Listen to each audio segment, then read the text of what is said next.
Good morning, everyone, and thank you for joining us here today. My name is Representative Matthew Dowling. I serve the 51st Legislative District in Fayette and Somerset counties. I welcome you and thank you for being with us here today as we provide some information on House Bill 1987, which is being co-sponsored by myself and Representative Justin Simmons, who joins me today from the 131st Legislative District. This bill aims to provide more transparency for voters as they're making important decisions in school board elections and judicial races. And this is an issue that Representative Simmons has been working on for a couple sessions now. So I will allow him to give you some history in his remarks on the bill. Thank you, Representative Dowling, and I'm Representative Justin Simmons in the 131st District, serving Lehigh, Northampton, and Montgomery counties. But first of all, I would like to thank Representative Dowling for the opportunity to address you today. As many of you know, I have advocated for the elimination of cross-filing in school board elections for some time now. When Representative Dowling approached me with a proposal to parlay this concept into a broader, more expansive piece of legislation, I jumped at the opportunity. At its most basic level, HB 1987 is a bill aimed at increasing transparency in local elections. In proposing this legislation, we can restore and protect the democratic process by providing voters with a clearer vision of the candidates and for whom they are voting and what they stand for. Presently, candidates for school board, district judge, and county courts of common pleas are permitted to file nomination petitions for multiple political parties at once, which oftentimes causes confusion among the electorate and is sometimes used by candidates to obscure their pure party affiliation. Perhaps, in an ideal world, a position such as member of the school board should be completely apolitical. However, the reality is quite different. These positions are inherently political because of the budget-related decisions school board members make on a regular basis. At the end of the day, if you are making decisions about how much to tax and spend, you are making political decisions.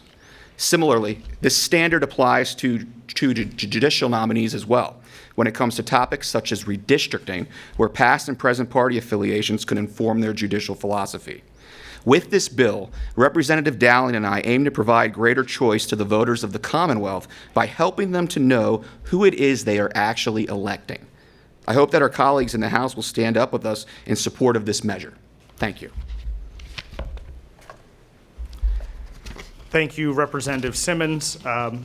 It is a pleasure to be working on this bill with you, and I believe that it will be taken up by our House State Government Committee, and we can have additional conversation with them. House Bill 1987, as we've said several times, would provide greater transparency for voters by eliminating the ability for all candidates for public office to cross-file their nomination petitions. And the election code of 1937, as we've said, allows those running for these limited positions to circulate petitions, putting them on the ballot under multiple parties.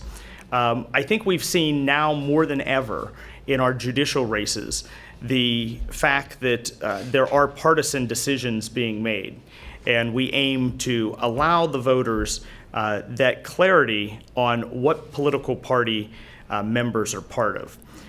It allows them to see who they philosophically align with greater. To be very clear, I do believe that many of our voters vote on the issues, and they take time to do due diligence and research on those that are on the ballot. This simply is adding an additional level of transparency and adding an additional point of information for voters to take into consideration while making these very important decisions. I do want to thank everyone for attending today. I would open it up just briefly for any questions that anyone may have. Justin, I just wondered, based on any experience back home, did a school board candidate or judge irritate you at some point or make a decision you didn't like? No.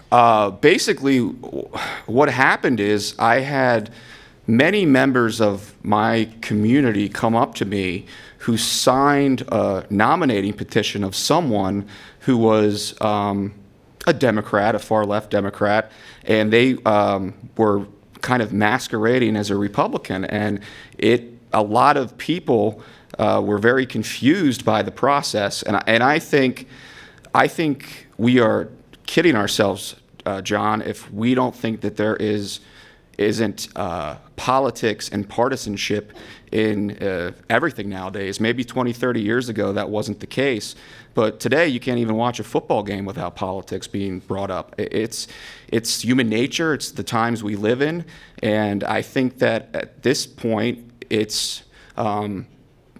I think people should run as who they are. I don't think there should be any kind of masquerading of the process whatsoever. Any other questions? Yeah, candidates for General Assembly at one point were able to cross-file, correct? Do you know? I do not know. I do know that you have the ability as a candidate for the General Assembly to do a write-in campaign on the other side of the aisle, and if you get 300 write-in votes or more, or the most, then you can successfully cross-file. Which, I'll be honest with you, I don't agree with that either. Any further questions?